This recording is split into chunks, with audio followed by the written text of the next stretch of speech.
Boa noite, Oswaldo. Tudo bom? Bem, Fábio. Graças a Deus, bem. Joia. Bem, graças a Deus. Vamos lá para mais... Depois de uma semana no apagão aqui em casa. Sim. Vamos lá fazer. Estamos de volta. Agora estamos queimando, né? Sopraram, estamos queimando. Passar no forno. Bem isso. Vamos lá para o nosso conto de paz? Sim. Ser feliz enquanto é tempo. Mensagem 222. Se você quer ser feliz, ainda há tempo. Converse com alguém que espera ansioso uma palavra amiga, um gesto de carinho.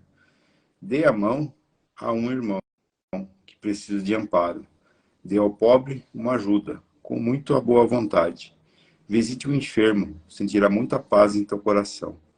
Os doentes necessitam sentirem-se cuidados, amados. Eles sentirão Estou sem óculos aqui. O desejo e darão sinais de recuperação. Agradeça aos idosos os conselhos que lhe dão. Tudo que querem é mostrar-nos o caminho do bem. Reze muito por você e por aqueles que não sabem orar. Eles desconhecem o poder da oração. Mostre o caminho. Auxilie as pessoas que trabalham por amor, voluntárias. Você só terá méritos perante o Criador. Ele é amor. Quanto mais você fizer por aqueles que precisam de ti, por aqueles que a vida logrou, mais feliz você será.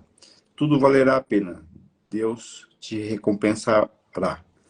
Bom, a mensagem que fala, né, que basicamente para a gente atingir a felicidade, né, que ainda há tempo para ser feliz, é a prática da caridade, né, ajudar o próximo, falar uma palavra de amizade, de compreensão, de carinho, né.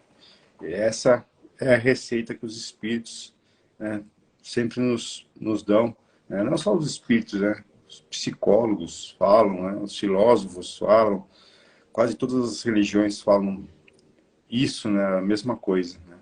Prática de caridade, prática do amor ao próximo. Acho que isso aí, né, Oswaldo? O ensinamento de Jesus, né? Eu acho que a gente percebeu, a gente está aí, acredito que mais de 3 anos fazendo estudo do nosso Evangelho, e que a gente percebe que tudo isso foi dito por Jesus, né? Quando a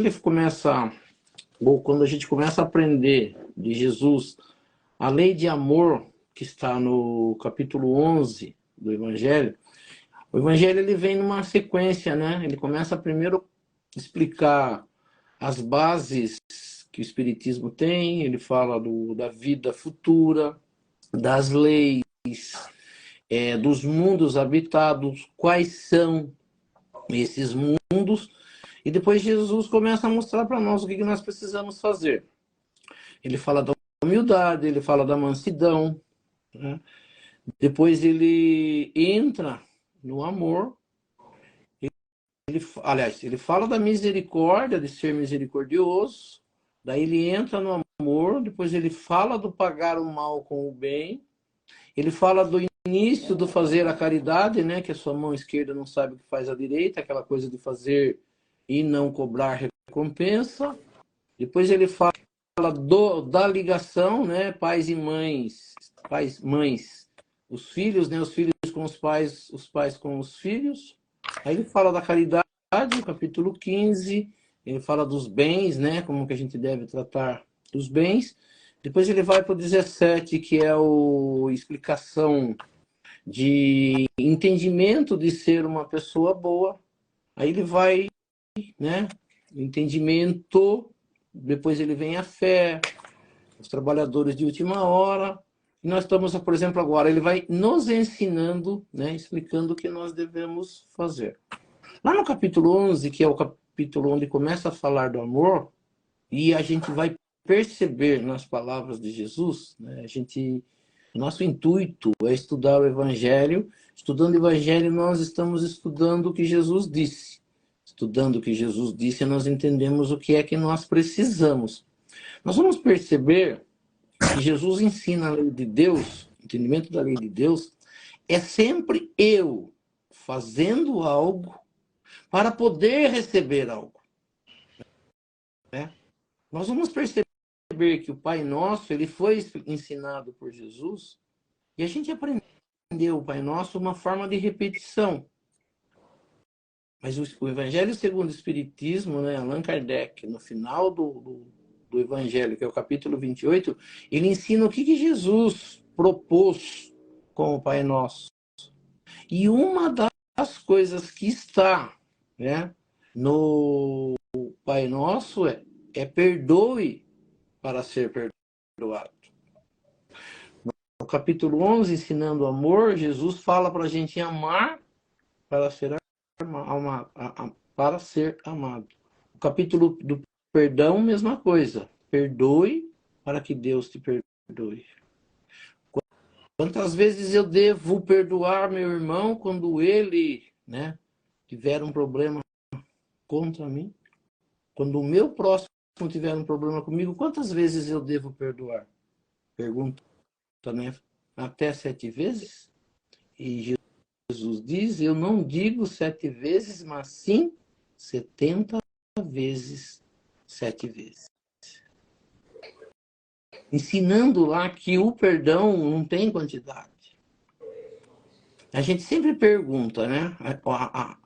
Nós sempre estamos armados de desculpas para não fazer as coisas. Né? A pergunta é, quantas vezes eu devo perdoar uma pessoa? E a pessoa fez uma coisa errada, eu perdoo uma vez e pronto? Não.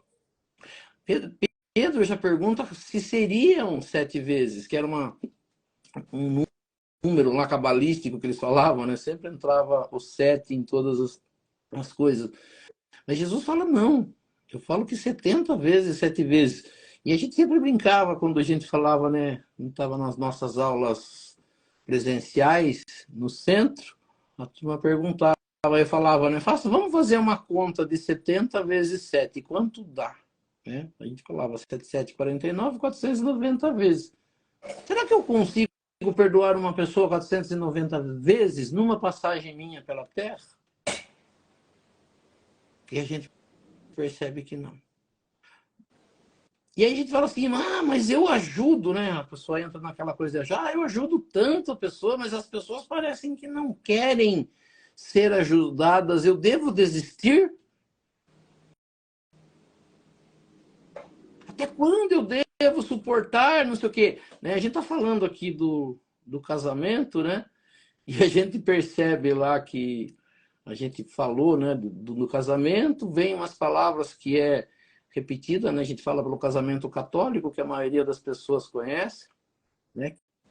E um repete para o outro umas coisas e devo fazer isso, né? Aceitar tudo que acontecer até que a morte separe os dois. O medo das pessoas eu não posso separar antes da morte? E o que a gente percebe? Que eu amo até o ponto que está conveniente para mim.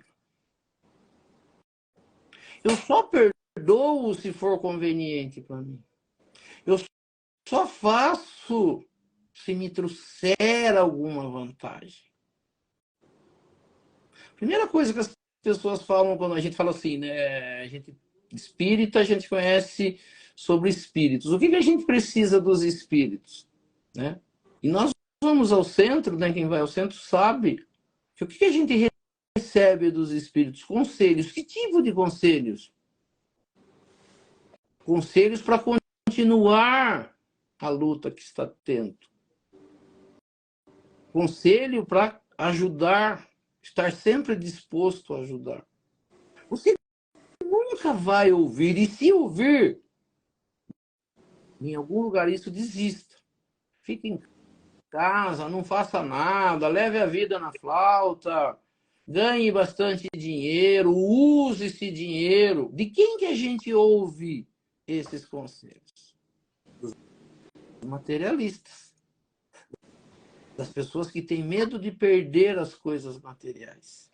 A gente não ouve de Jesus, a gente não vai ouvir dos espíritos superiores. Né? Então aqui está dizendo, né? Se você quer ser feliz, né? Quer ser feliz? Aqui no ser feliz, né? E um monte de gente vai falar, lógico que eu quero ser feliz. Como que a pessoa quer ser feliz? Um monte de dinheiro no bolso, né? Saúde, como diz lá no final do ano, para dar e vender. E o que nós percebemos? Que nós brigamos com isso durante a nossa vida. Mas ele diz aqui, se quer ser feliz, visite um enfermo, faça uma palavra de conforto, de carinho para alguém, procure ajudar. O meio mais fácil de ser feliz é a caridade. E nós vamos perceber que é a única coisa que nós não queremos fazer.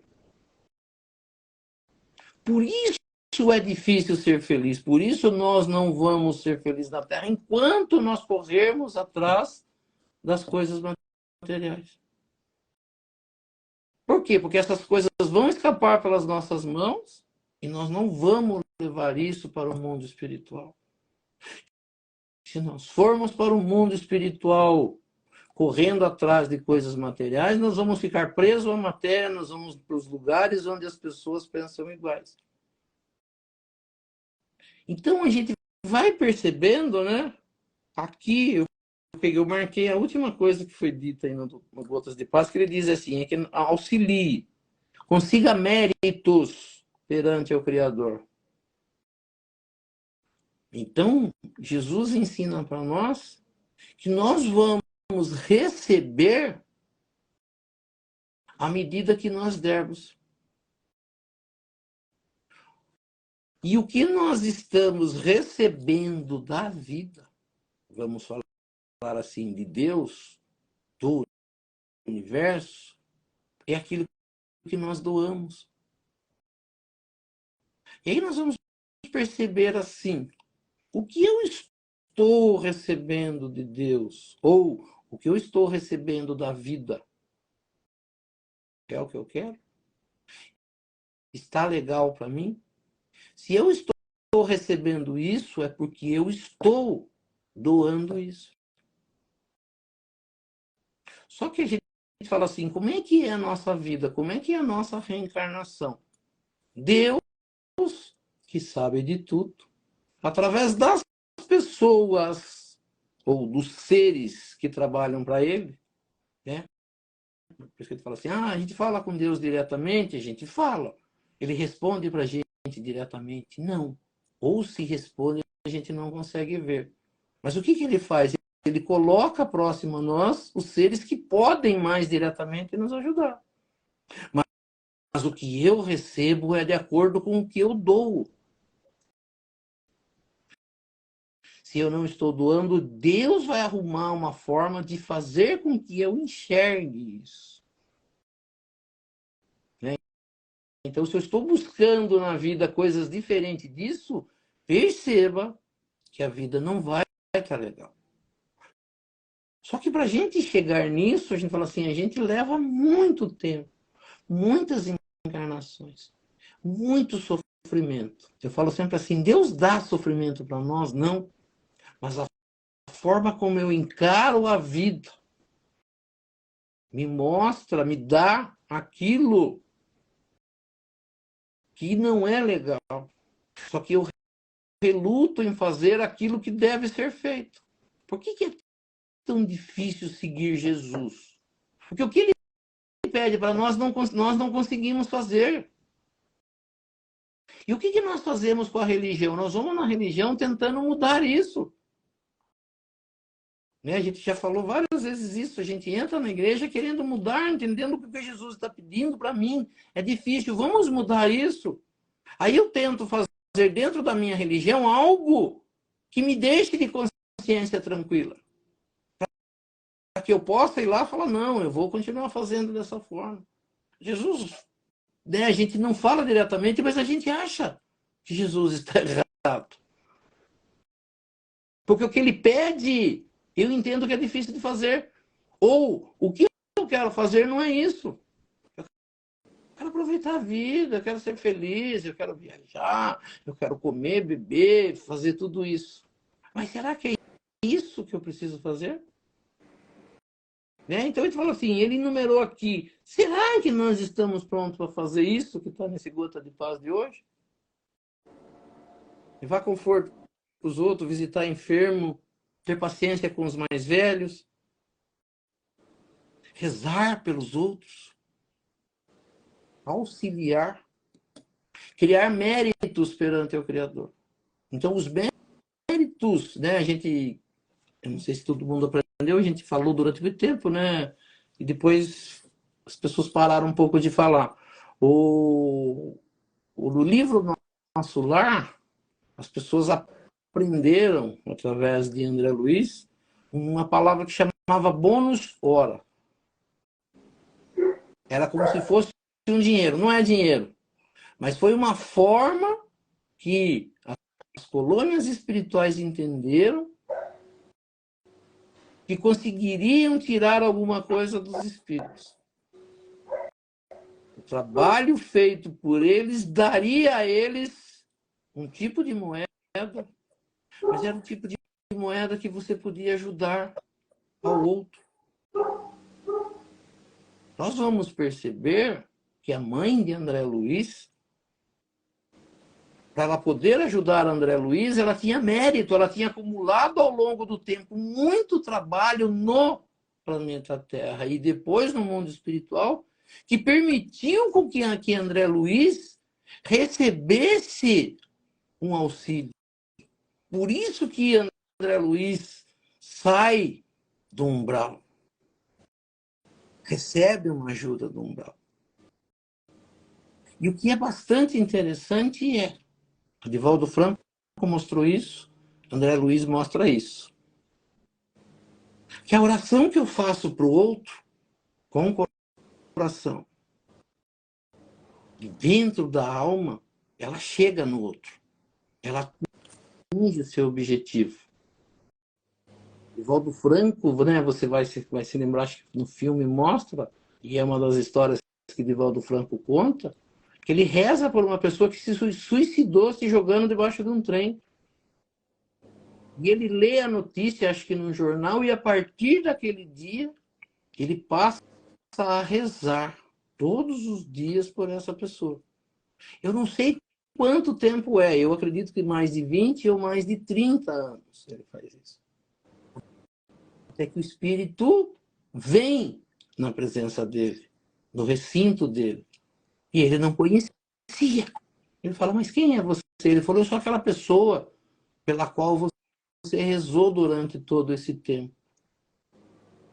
E eu vim aqui ver quem é que se preocupava comigo. Foi através dessa oração de um desconhecido que tocou o coração de uma pessoa que estava sofrendo há muito tempo por ter tirado sua vida e recebe, através da oração de uma pessoa desconhecida, fazendo com que ele mudasse. André Luiz, graças à mãe dele, porque a mãe dele já não estava mais na colônia Nosso Lar, mano. A mãe de André Luiz estava num plano mais elevado. E é ela que consegue que aquela, eu acho que é o Clarencio, eu não tenho certeza o nome, que vai até André Luiz e socorre André Luiz.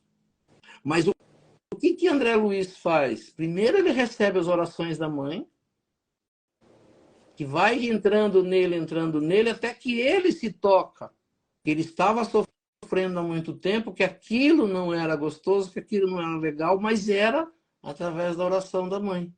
A oração da mãe toca ele pensa em Deus, coisa que ele não fazia, ora a Deus, e por permissão de Deus, Clarencio vai e resgata ele, tá, ali do mundo mais trevoso, e leva ele para uma colônia espiritual. Então ele fala assim, rezar para os outros vale a pena? Vale. Você pode ajudar alguém através da oração? Sim. Se a gente não consegue, às vezes, ajudar diretamente, através da oração a gente consegue. Por isso, quando a gente vai ler lá no Evangelho relacionado à oração, ele fala, o dever de toda criatura ao acordar e ao deitar é levar o pensamento a Deus agradecendo pelo dia. E depois orar pelos outros. Eu posso orar por mim? Posso. Mas eu preciso orar pelos outros. Isso é caridade. Então, aprender a caridade primeiro na oração. E depois pedindo a Deus auxílio para que a gente consiga. E a gente fala assim, todos os espíritos evoluídos que saíram da Terra sem nenhum bem material falaram que eles eram felizes auxiliando aos outros.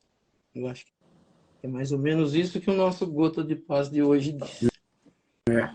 Resume bem a nossa doutrina espírita. Vamos dar início às orações, Rosana? Sim. Então nós vamos elevando o nosso pensamento a Deus, a Jesus, convidando aos espíritos superiores, aos nossos amigos espirituais, para que nos auxiliem e para que também participem desse nosso estudo do Evangelho nesta noite. E que aqui nesta noite nós possamos aprender um pouco mais sobre a doutrina espírita, aprender um pouco mais sobre os ensinamentos de Jesus, do Evangelho de Jesus e das leis que nos governam. E pela prece que Jesus nos ensinou, nós vamos iniciando esse nosso estudo do Evangelho nesta noite. Pai nosso que estais nos céus, santificado seja o vosso nome, venha a nós o vosso reino, seja feita a vossa vontade, assim na terra como nos céus.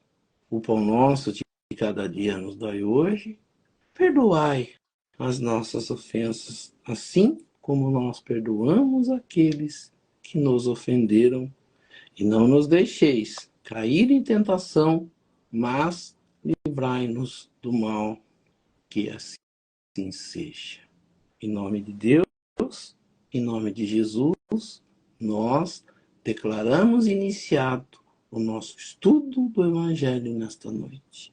Que assim seja, graças a Deus e a Jesus. Que assim seja.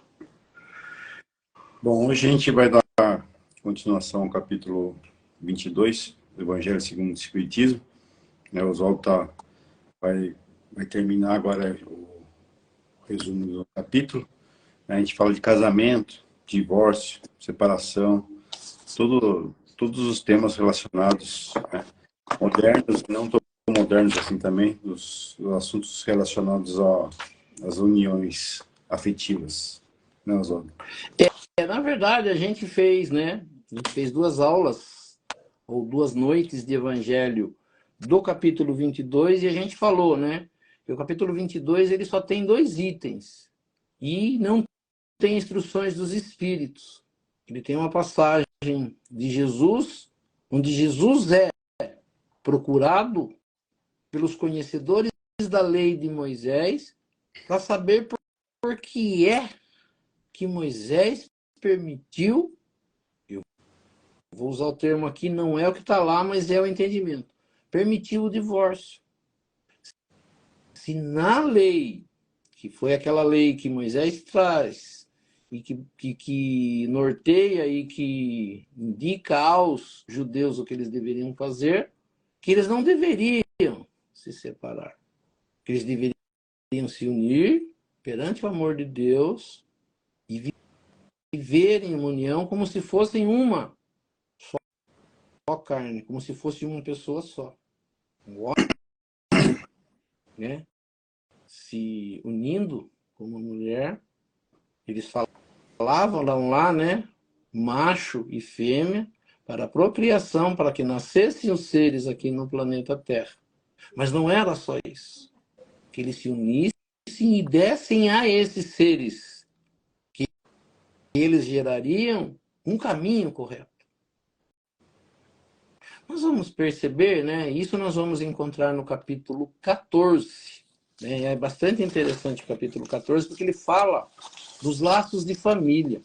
Ele diz assim: formam famílias os espíritos que analogia dos gostos, a identidade do progresso moral e a afeição induzem a reunir-se.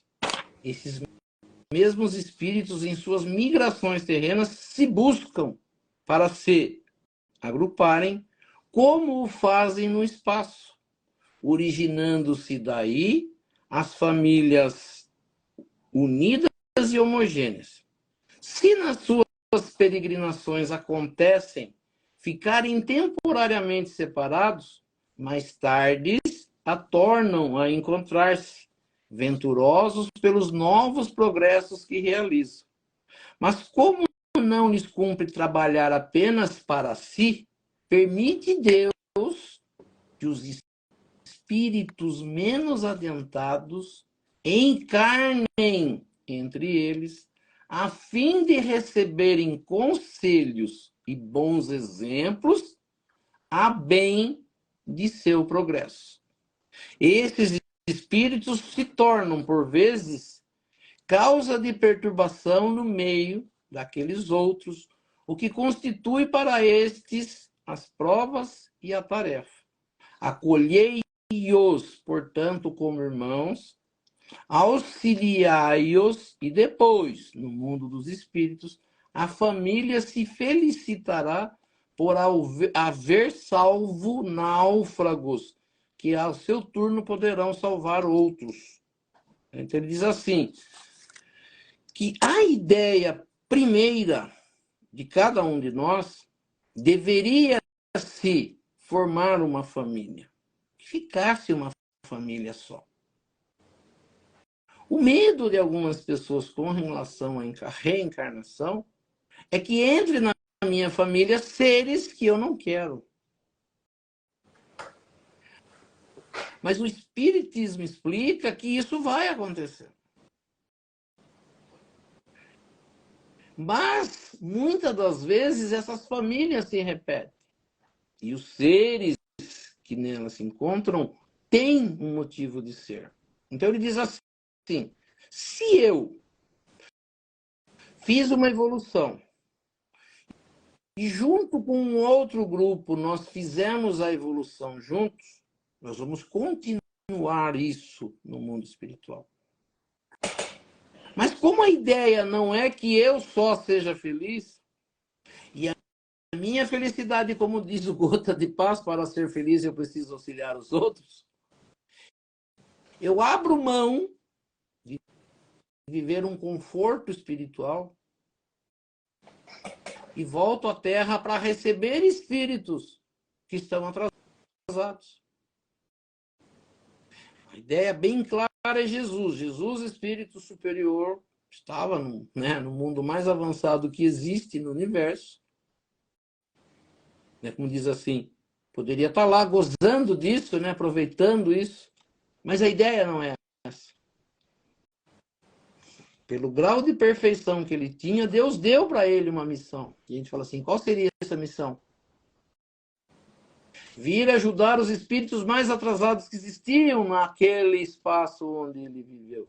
Ou do qual Deus deu para ele, falou assim, está aqui. Você já atingiu o grau maior que existe, agora eu vou dar uma tarefa para você. Você vai lá num lugar onde tem pessoas com dificuldades e você vai auxiliar essas pessoas a chegarem aonde você chegou. E ele abandona o melhor lugar que existe no mundo espiritual e vem encarnar na Terra para fazer tudo aquilo, que a gente sabe que a história conta. Mas com um único objetivo. Não o bem-estar dele, mas o bem-estar nosso.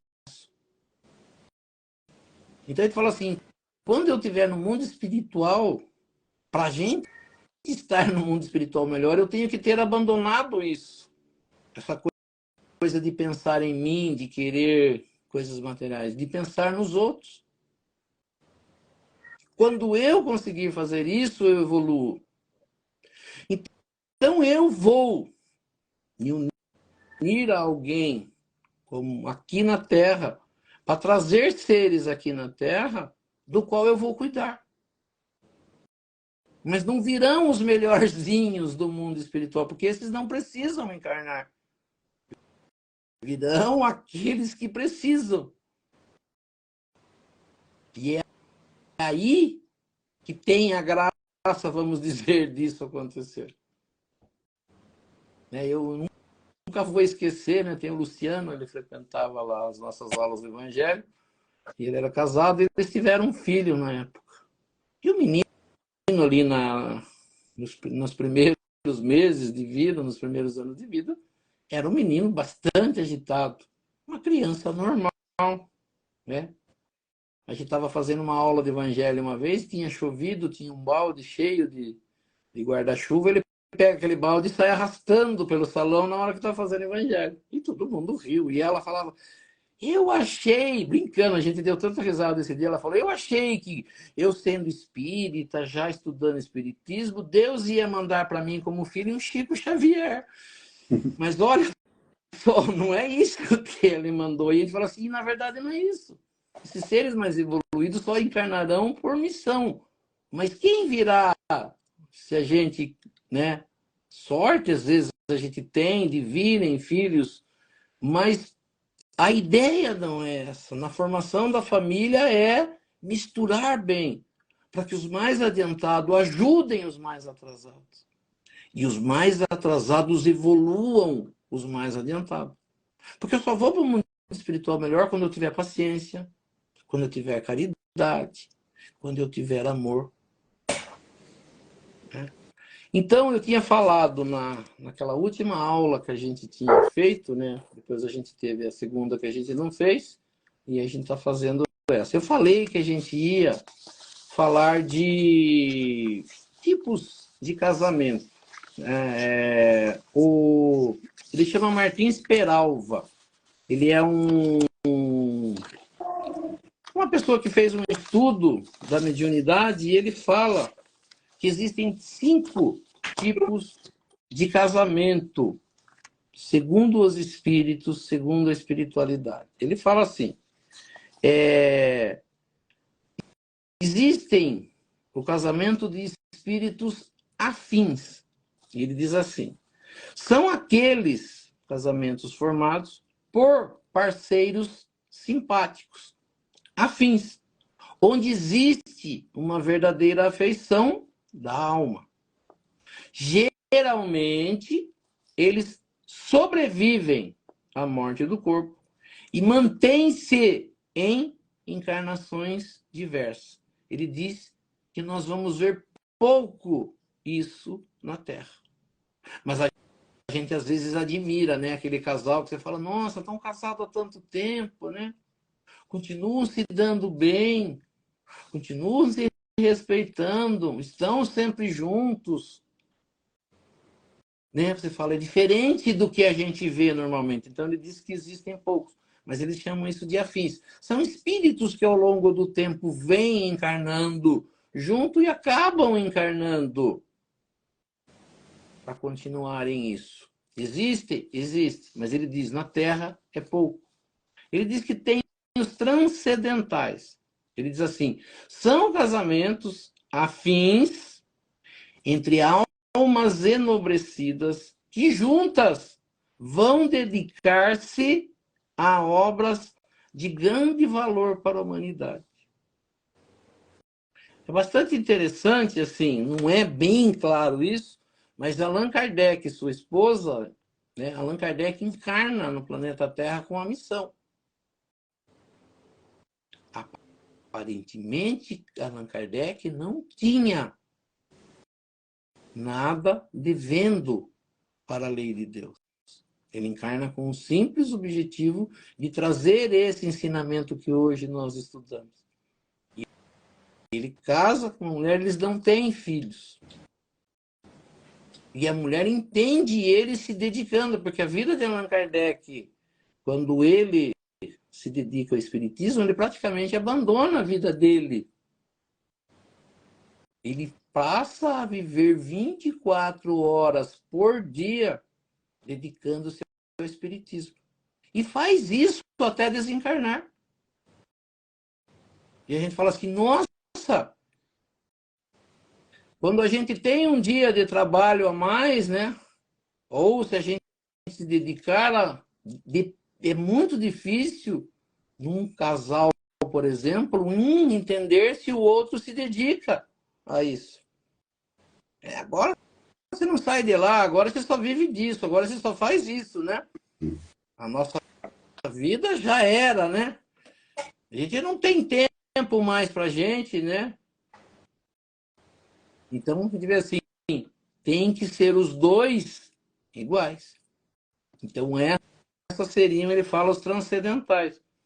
Ele diz que existe também os casamentos provacionais, que já vem, né, da palavra de provas. Ele diz assim, são uniões entre almas mutuamente comprometidas, ou seja, os dois já traz algo errado do passado, eles já estão comprometidos perante a lei de Deus, mas estão juntas para se pacificarem, para pacificarem a consciência ante erros graves que aconteceram no passado e simultaneamente desenvolverem os valores da paciência, tolerância e da resignação.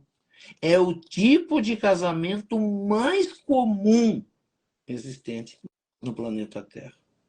Ele diz que o casamento mais comum, ou seja, que a gente mais vai ver no planeta Terra, são os de provas, os provacionais. Que os dois espíritos devem viver junto. Vai ser fácil a convivência entre os dois? Não. Que os dois devem. Muitas vezes devem um para o outro. E os dois não se gostam. E acabam tendo que se unirem.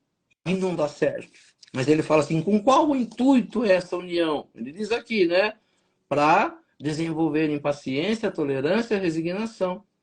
Para passarem por essa prova. Para evoluírem. Mas a gente percebe o quê? Que esses casamentos dificilmente vão à frente. Quais são os casamentos que vão à frente? Aqueles dos afins. Aqueles dos transcendentais. Porque os dois estão evoluídos. Para ser eles não evoluídos, vai ser difícil você explicar para ele que eles têm que ficar juntos, que eles têm que se respeitar, que um tem que gostar do outro, entender o outro, respeitar o outro e levar o casamento para frente.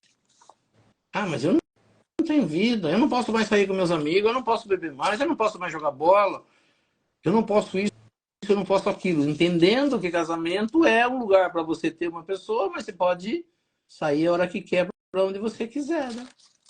Enquanto que um ou ficaria ali sem fazer nada, né? Enquanto eu vou, né? Que era, por exemplo, uma fala dos machistas.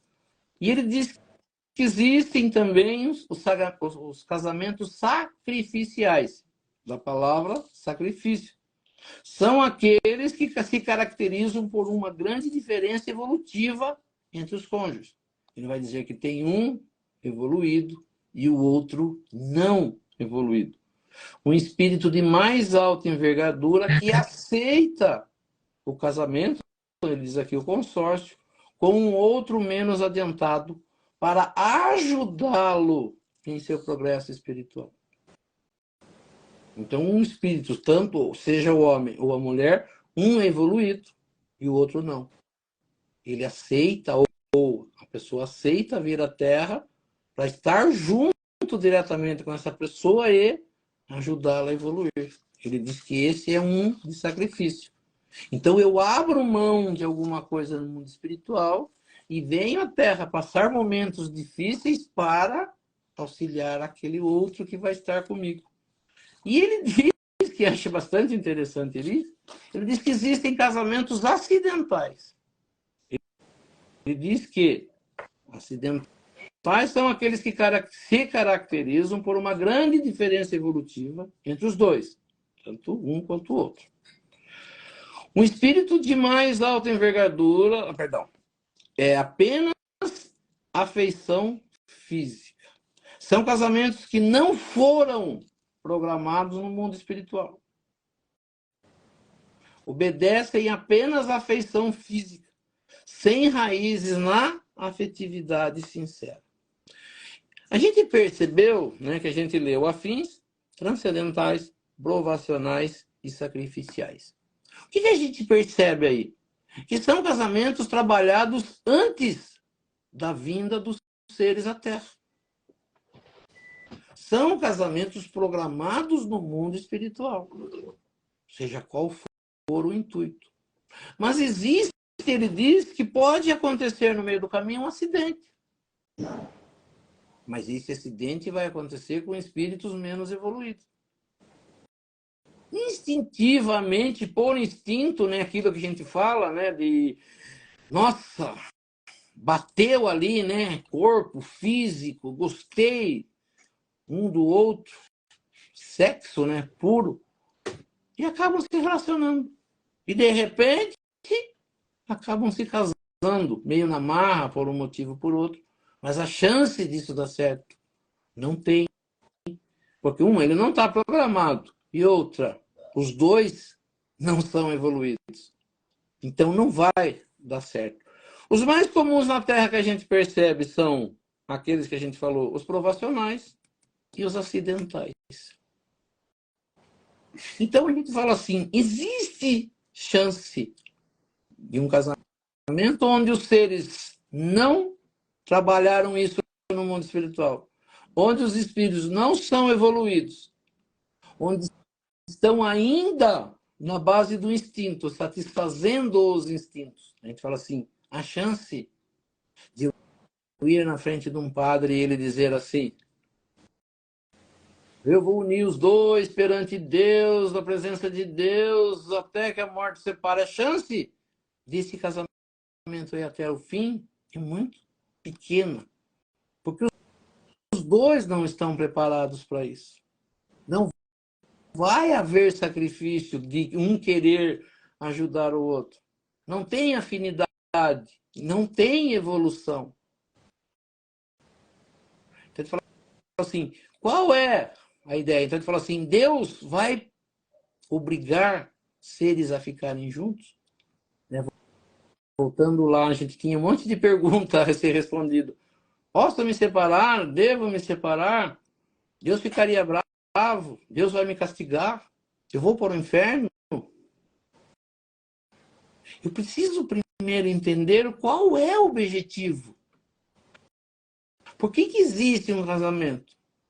Então eu falo assim, quando as pessoas vão até a frente, vamos falar diretamente disso, né? A gente sabe que tem muitas pessoas que se unem e não vão até a igreja. Eles fazem um contrato entre eles, assim, vamos ficar juntos, se deu certo, deu, se não deu, cada um vai para o seu lado. Mas a gente sabe que mesmo esses não vão dar certo. Por quê?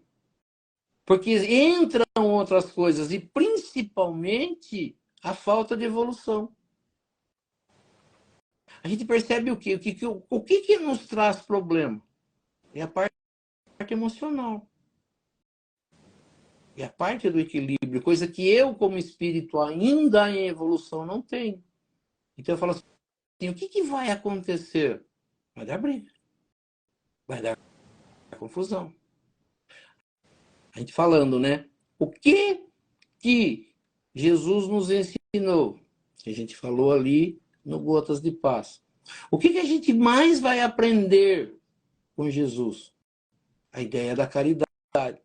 Qual é a ideia da caridade? Né? A gente fala assim, eu separei aqui algumas coisas, né, para que a gente visse, né, o que Jesus fala. Capítulo 11, que a gente falou do amor, eu tinha falado ali no Gotas de Paz. Né? Tem duas passagens de Jesus, que é o que inicia ali o estudo do capítulo 11, né? Quando perguntam a Jesus, qual é o maior mandamento da lei? Ou seja, daquela lei que a gente está falando de lei aqui, por que Moisés permitiu isso ou aquilo? Era uma lei. E eles perguntam de novo para Jesus, de todos os mandamentos, existe uma quantidade grande de mandamentos. A gente falou na época, eram 10 mandamentos vindo diretamente de Deus, e mais uma quantidade de regras que Moisés colocou para que o povo conseguisse viver ordenadamente, civilizadamente. Então, tu fala assim, por que foi criado o divórcio? Porque a separação não daria certo. para o adultério foi criada uma lei de apedrejamento da mulher. Por que Jesus permite dizer que a única coisa que daria a separação seria o adultério? Para que não houvesse apedrejamento. Para que não houvesse a morte, que era algo terrível. Então vamos permitir que haja a separação, fica muito mais fácil, não cria problema. Aí ele fala, qual é o maior mandamento da lei? E Jesus fala, né? Amarás ao Senhor teu Deus de todo o coração, de toda a tua alma, de todo o teu espírito. Este é o maior e primeiro mandamento. E um segundo, que é igual ao primeiro, amarás ao teu próximo como a ti mesmo. Isso falado por Mateus, falado por Lucas, é fazer aos homens tudo o que gostaria que eles os fizessem. Essa é a lei e tudo que os profetas ensinaram. Tratai todos os homens da mesma maneira que gostaria que eles os tratassem. Quando nós estamos falando de lei de amor, a gente vai perceber que a gente utiliza isso, ou a gente pensa em utilizar isso fora de casa. Parece que isso não cabe dentro de um relacionamento. Ele pode caber no serviço, ele pode caber na rua, ele pode caber entre as amizades, mas dificilmente alguém imagina a lei de amor sendo utilizada dentro de um casamento. E a gente fala assim, tem diferença? O cônjuge, a pessoa com quem eu vivo, é diferente dos outros seres ou ele é mais um? Ou ele é também um próximo? Quem é o nosso próximo? O que está dentro de casa ou o que está na rua? E a gente vai perceber que qualquer um que viva no planeta Terra, não sendo eu, é meu próximo. Eu sou o próximo daquele outro, né? Então ele diz assim, quando eu vou ver o que diz na explicação de Allan Kardec, ele diz assim, fazer aos outros o que gostaríamos que os outros me fizessem é a expressão mais completa da caridade, pois resume todos os deveres em relação ao próximo, que é também a pessoa que vive comigo, né? Que se uniu a mim. Diz assim, não há guia mais seguro sobre isso do que ter como regra fazer aos outros o que desejamos para nós. Com que direito nós vamos exigir dos outros um bom procedimento, indulgência e benevolência, se nós não damos isso a eles? E a gente falou, né? Como é que funciona a lei de Deus? Eu recebo da forma que eu dou.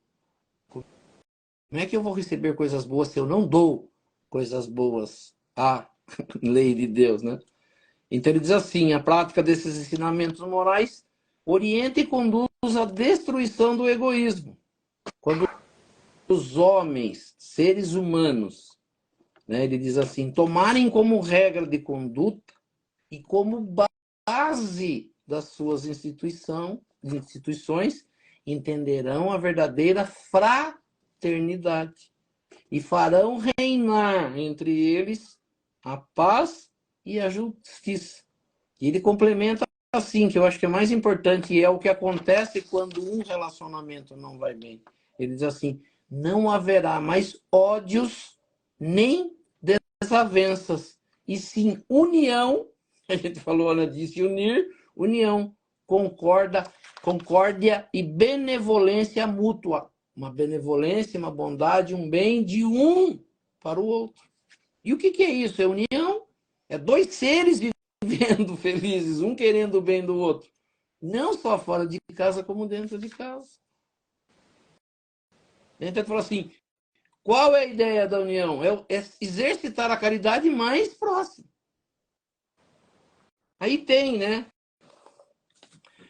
Casamento e celibato. É a parte terceira do livro dos Espíritos, onde fala de lei de reprodução. Allan Kardec pergunta de número 695. O casamento, ele diz assim, ou a união permanente de dois seres. É que ele fala, ele não fala de um homem e de uma mulher, ele fala de dois seres, né? Allan Kardec já estava à frente do seu tempo, ele já estava falando do futuro. Ele podia ter colocado, né, o casamento ou união permanente de um homem e de uma mulher, ele já fala não, de dois seres. É o que está acontecendo hoje. Não se unem homem e mulher, se unem dois seres. Ele diz assim, ela é contrária à lei natural? A resposta dada pelos espíritos é um progresso na marcha da humanidade. A união dos seres é uma marcha do progresso.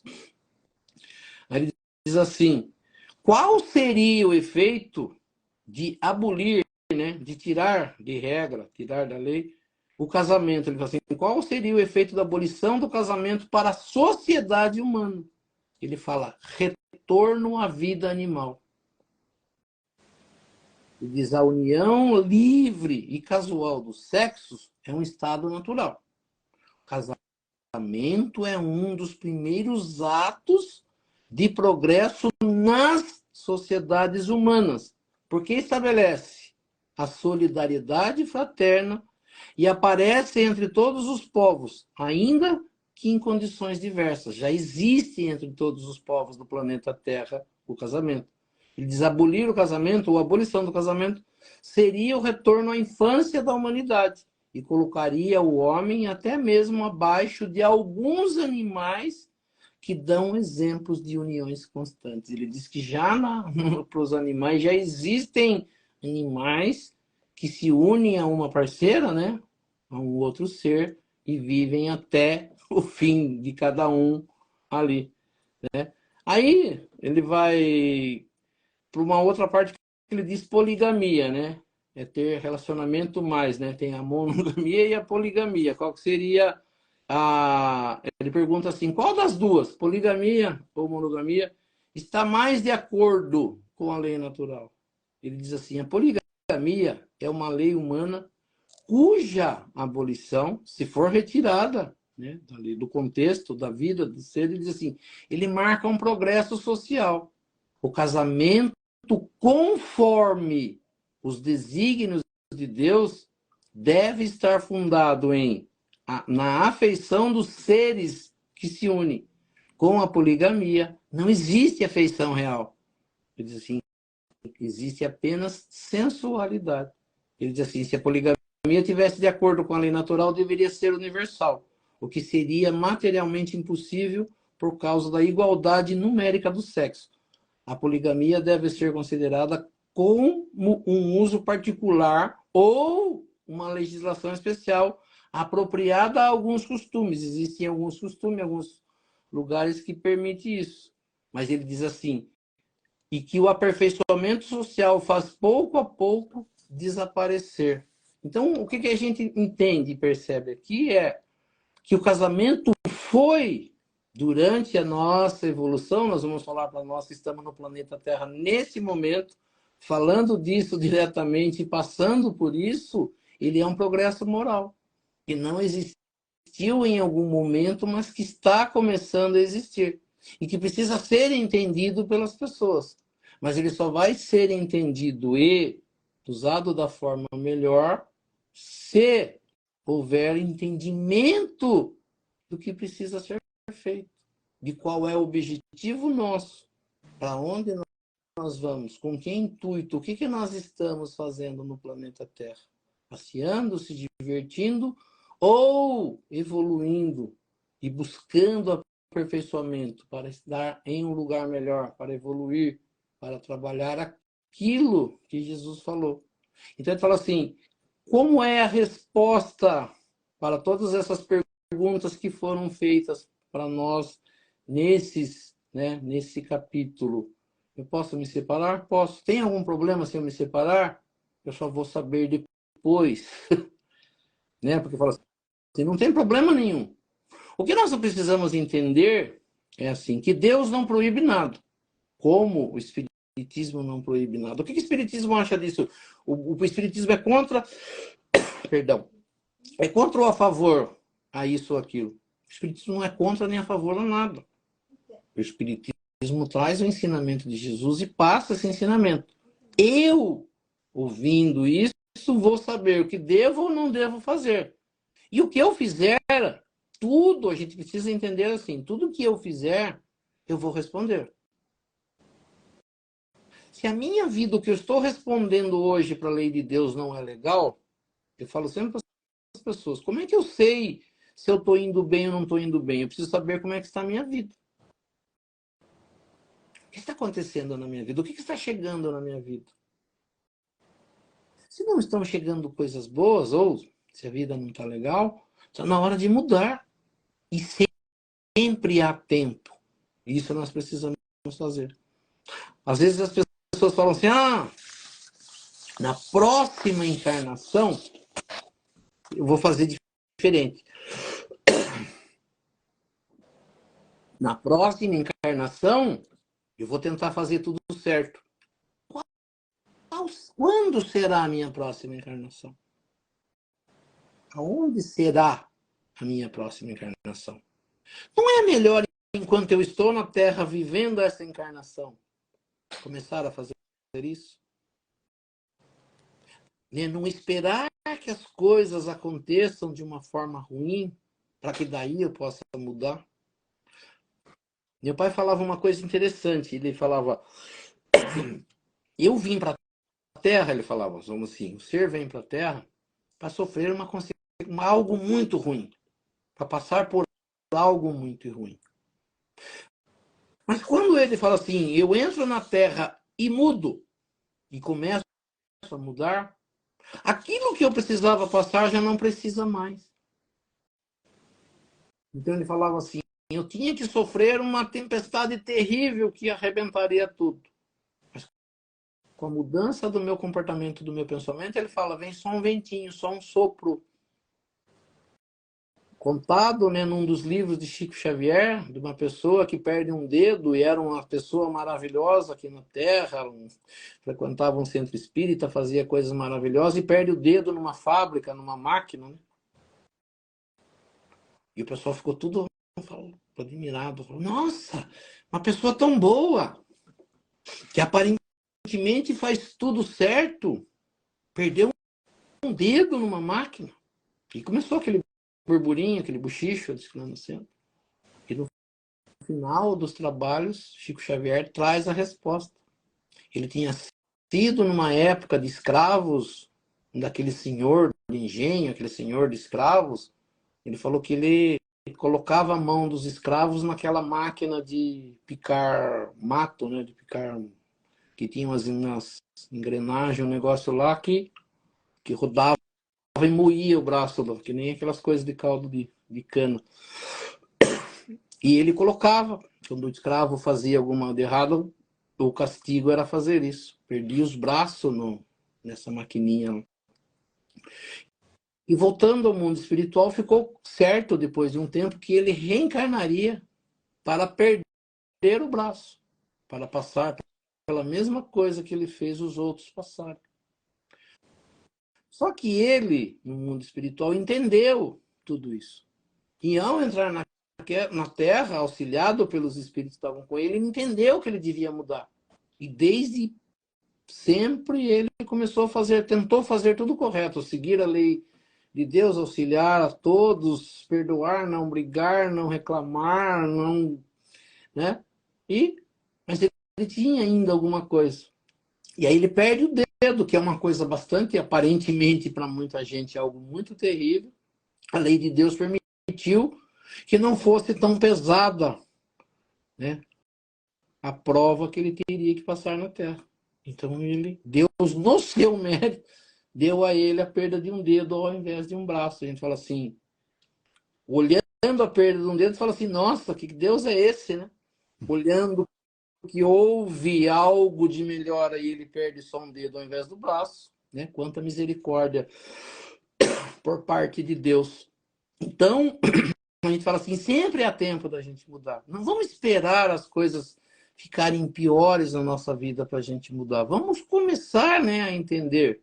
Então eu posso fazer isso, eu posso, como a gente falou, eu posso fazer tudo.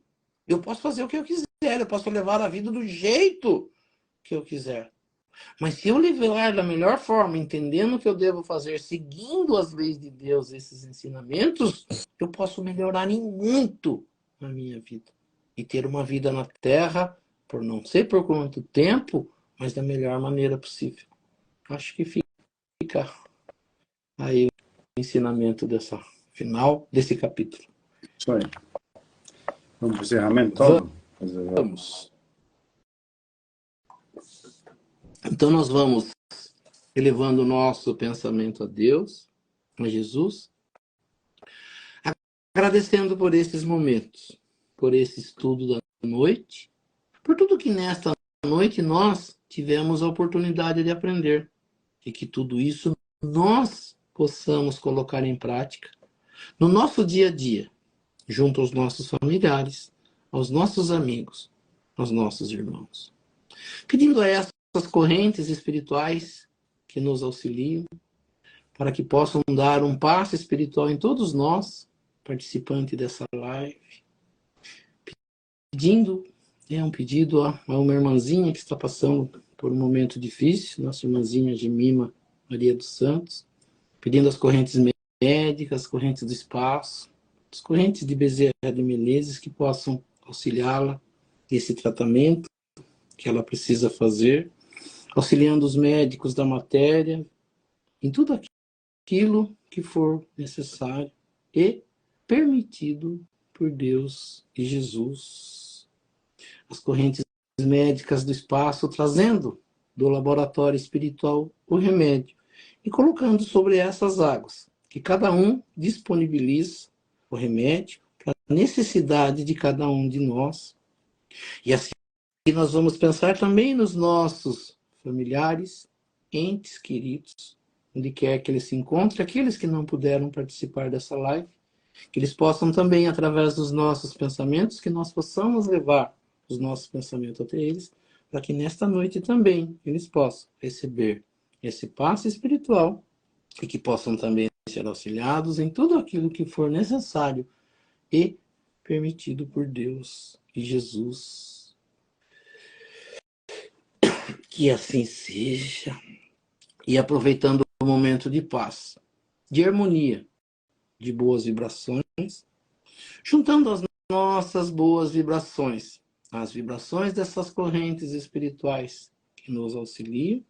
E nesse momento nós vamos auxiliar aos nossos irmãos mais necessitados, onde quer que se encontre um irmão necessitado, que nós possamos chegar até eles, levando até eles nossas melhores vibrações, sejam nas penitenciárias, nas cadeias públicas, nos hospitais, asilos, orfanatos, casas de caridade, casas de correção, estabelecimentos de ensino, clínicas para tratamento de dependentes de álcool e de droga, hospitais para cura e tratamento de doentes, os doentes de câncer ou de qualquer outra doença ou moléstia que aflija ao espírito humano, o mesmo nos recintos onde se encontra um irmãozinho necessitado, o mesmo nas ruas onde se encontra um irmão desamparado, desabrigado. Nós possamos chegar até eles, levando até eles nossas melhores vibrações. Que assim seja. E lembrando as palavras de Jesus que disse: onde houverem 2 ou mais irmãos reunidos em meu nome, lá eu estarei no meio deles. E acreditando firmemente que Jesus se faz presente neste momento, nesta live, eu sei que cada um tem um pedido especial para fazer a ele. E aproveitando então um momento de concentração, que cada um possa fazer o seu pedido ao nosso Mestre Jesus e a Deus Pai Todo-Poderoso. Que assim seja, graças a Deus e a Jesus. Que assim seja. E assim, agradecendo a presença de todos e convidando a todos a se fazerem presentes na próxima segunda-feira, no mesmo horário, às 19h30, para que mais uma vez nós possamos estar aqui reunidos para estudar um pouco mais sobre a doutrina espírita, estudar um pouco mais sobre os ensinamentos de Jesus, do Evangelho de Jesus e das leis que nos governam. E pela prece que Jesus nos ensinou, nós vamos encerrando o nosso estudo do Evangelho nesta noite.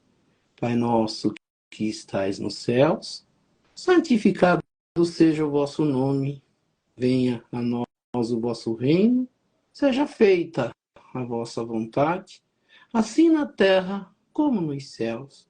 O pão nosso de cada dia nos dai hoje, perdoai as nossas ofensas, assim como nós perdoamos aqueles que nos ofenderam. E não nos deixeis cair em tentação, mas livrai-nos do mal, que assim seja.